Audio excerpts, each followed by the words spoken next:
Welcome back to the program. Today we're talking about one of the most popular comedies from the late thousands, and that movie is... What is going on? Now, I think this is regarded as like top 3 comedy of that decade. This came out in 09, I think, or 08. 2009. 2009. And I think it's regarded probably as...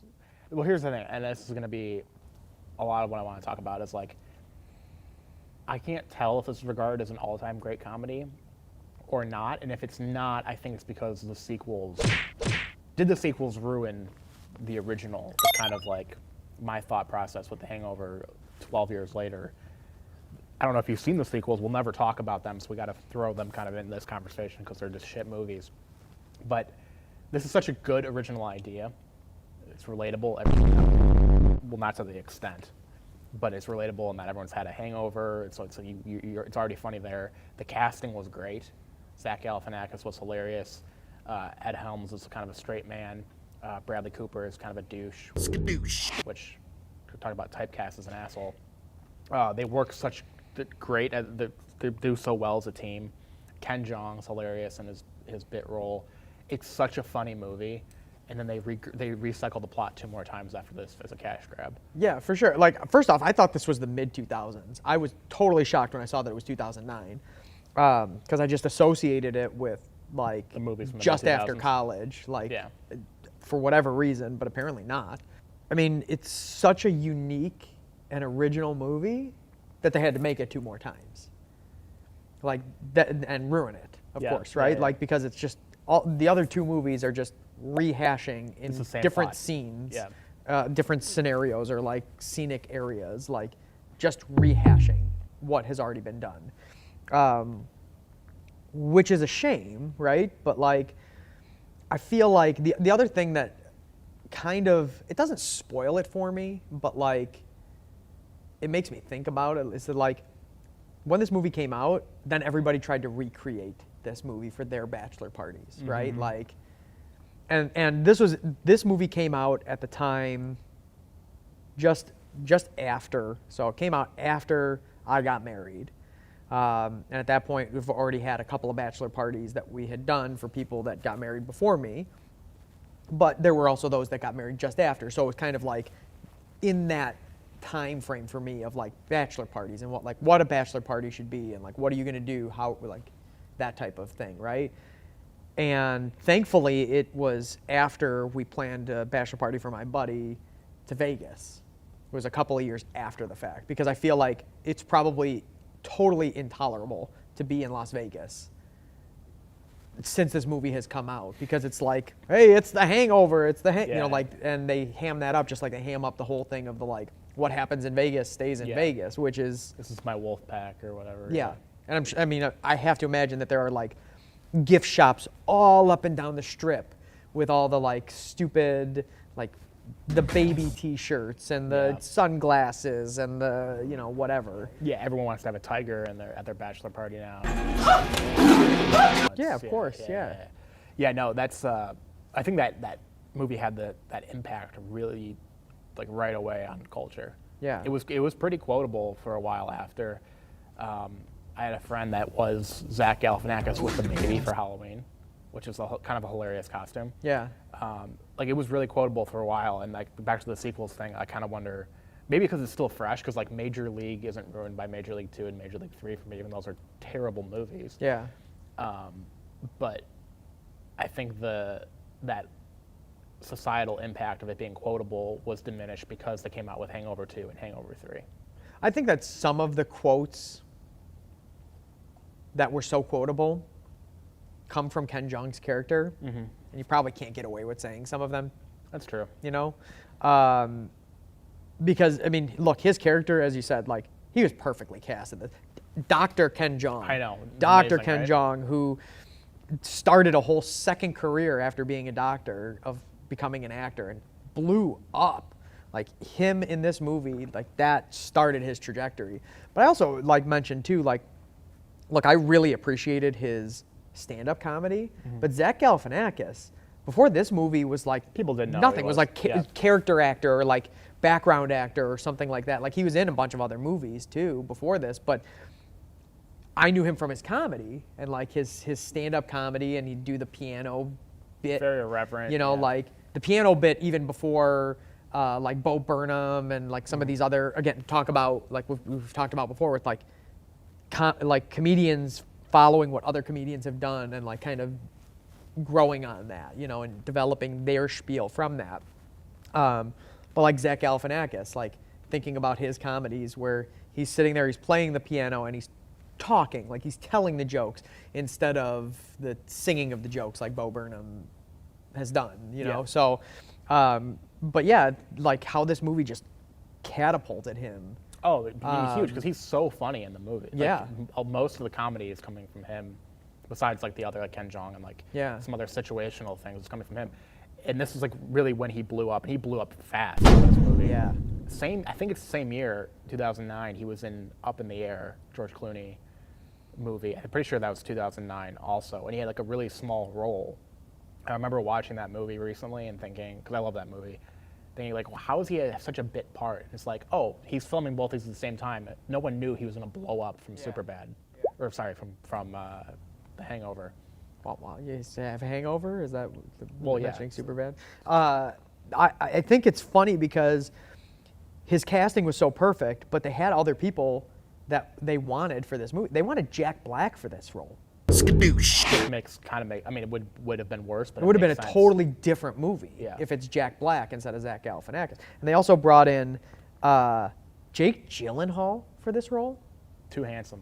and they brought in Jonah Hill for this role, Makes sense. which makes sense. And he had just blown up from Superbad Yeah. in 07. And the one that blows my mind, because it makes this a completely different movie, they wanted to bring in Thomas Hayden Church That doesn't for make this sense to role, me either. which makes no sense because all that does is that this turns this into Sideways 2, Yeah. But which was also about a bachelor party, although Right, a right, bachelor right. party drinking wine in Much Napa Valley. tamer, yeah. Yeah. um, A very different bachelor party. Gyllenhaal also doesn't make sense to me, but I'm wondering if that's like, because they wanted Zach's character to be nerdy and kind of like a loser, and he doesn't necessarily need to be like kind of like a chubby Fat like- loser. Yeah, like that's just extra. So like you kind of getting that with Jonah Hill probably could have pulled it off. So I wonder if they're gonna make Jake Gyllenhaal just like a total nerd that like his father-in-law or his father like does not trust with the Yeah. car and everything. Yeah. Like they could have made him a dork, but it's so much better that he's like kind of a chubby guy who wears Yeah. a shirt with wolves on it. Right. And I mean, like, but they did a fantastic job with the casting, to the point of Heather Graham as a stripper, like, spot on. Yeah. No offense, but like, that was spot on casting. And they had other people that they wanted. They wanted Lindsay Lohan for that role. worked, And I she guess. says that she regrets turning it down. Like, she turned it down, apparently, and she regrets it. And why would you not regret it? Because what has her career done since then? Right. I mean, it's not been good. Right. Ed Helms' wife, perfect. And any movie that's gonna, a comedy especially, that's gonna knock it out of the park like this has to have perfect casting. Yeah. And I think that's a huge part of why it succeeded was like everybody is perfect. Yeah.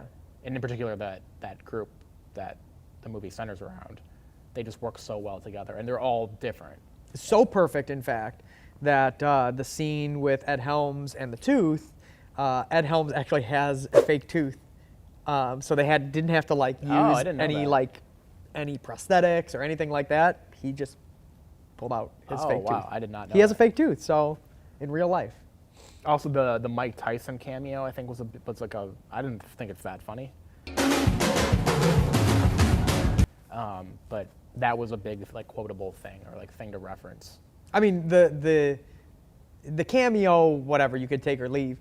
I think it sets it up for the in the air In the Air tonight Tonight, yeah. joke, Yeah. right? Like the one joke. Everything else is just kind of, meh. Right. Like, yes, Mike Tyson has tigers in real life. Right. Okay, great. But like everything else is just kind of meh. They but brought- for that one joke with Mike Tyson throwing a punch, right? Like that's. They bring him back either in Hangover 2 or Hangover 3, or it might even be both. So too. Mike Tyson actually did this movie and accepted this role just to fuel his cocaine habit. He has since being on this movie, like he supposedly is off the powder, but that's why he did this. But yeah, I mean, I could have done without that. Yeah, I think it is the "in the air tonight" joke, but it's like, yeah, it's a whatever cameo. The tiger in the bathroom, though, it was and is hilarious. Yeah. One device that I really like in this movie, and I don't even know how to like assign a name to it, but the fact that they set this up with, you think the main character is going to be the dude who's getting married, and the first 20 minutes, like, you're under this impression that, like, he's a straight man, like it's going to follow him, and then he disappears for the next 60 Basically, minutes. the entire movie. And he's not really in the movie. I feel like that does something to your brain where you feel like you're kind of searching for him also. Yeah. And I think that's really actually smart. Like, we talk about a lot of movies that we consider at its core to be kind of silly and dumb, but like, I think that's actually really smart writing, because I feel like you're also looking for the guy. Because you were introduced to him, and you feel like you're going to go on this journey with him, and all of a sudden, like, he's gone. Like, all right, I'm invested in this too. Well, so this is based off of the writer's, like, real life bachelor party, where somebody got really drunk and disappeared and woke up in a strip club and had no idea where they were and were being extorted for, like, for sure, you know, especially the part about being extorted for hundreds of thousands of dollars or something like that. But yeah, but I mean, they did a fantastic job, and I just hate how Hollywood, like, they milk it dry until there's nothing left. Right now, I'm sure that Hangover 2 and Hangover 3 both got a lot of money. Especially, I'm sure the second one in particular. Yeah. People might have wised up by the third one, but they probably both did, yeah. But it's because, you know, like, it's all of the little things, like like at the end, right, where they have the camera roll as the credits are rolling, and they show, like, all the, like, pictures that were taken during the bachelor party, or they show the pictures that were taken during the bachelor party. Like, it just works, and it's funny, and it's ridiculous. I mean, like, you see some of the pictures, and God damn it. Yeah, so it's just, it works perfectly. And again, I hate Hollywood for ruining movies by just, like, keep going and telling the same jokes over and over and over again. As you go to the original question that I posed, does it hurt the first one? I actually, even just in talking about it now, I think my answer kind of is yes. As somebody that went through, like, saw The Hangover in theaters, went and saw I think I saw the second one on, like, a pay-per-view or something, but, like, saw the second one, didn't even bother with the third one, but kind of saw this all develop, like, culturally. Like, if you were too young when The Hangover came out, maybe you can rewatch this movie or watch this movie now once you become of age to appreciate it and just see that and be like, that's an all-time great comedy. Because it is. I think it's like a brilliant movie. But going through the whole, like, cultural thing of it from start to where we are now, I think 2 and 3 do kind of hurt it, because I don't even I think it's a great movie, standalone movie, and I don't rewatch it that much. Yeah. And it's weird because I can just try to ignore 2 and 3, like I try to ignore Star Wars Episode 7, 8, and 9. Like, they didn't happen. I don't know what people are talking about. Those movies don't exist. But I can't for some reason, like, after seeing Hangover 2, it did ruin Hangover. But you're fine with 1, 2, and 3, right?